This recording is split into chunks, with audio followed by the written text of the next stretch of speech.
Maayong aga. Mayong aga sa tanan, mayong aga Pilipinas. Di ako maluto sa amon nga kamalig para maasuhan ang mga aso. Ang mga aso, maasuhan ang mga lawa-lawa. Maluto ako subong ka amon nga pamahaw. Time check, alas 9 na sa aga. Pero karon pa lang ako maluto ay nakita ko ang amon nga alugbati sa sagwa. So, di ako sa amon nga pugon. Pugon. Ano naman? Ano tawag ka dyan? Amon nga darapugan.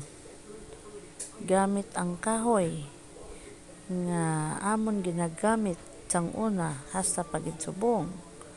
Ari na ang akbon nga lutoon alugbati nga linapuhan.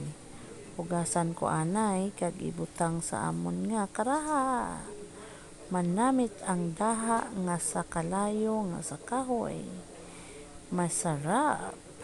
Ang akon nga lutoon wala sang lakot, linapuhan lang. Asin lang kag magic sarap.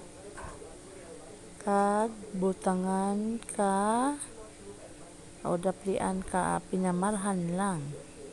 May buhok gingkuha ko. Kag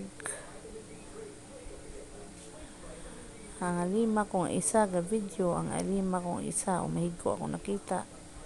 Pudyoton ko dumanday ayan. Pudyoton. Mahigo akong nakita ara na, ayan, kuanday arang laya kalugbati, ay ginpangkuha ko ang mga bunga kalugbati, ginlakot ko dyan, di may nalaya nga nagtapik. Ara na, masarap ang aming ulam. Salamat sa panunood. Bye, see you again.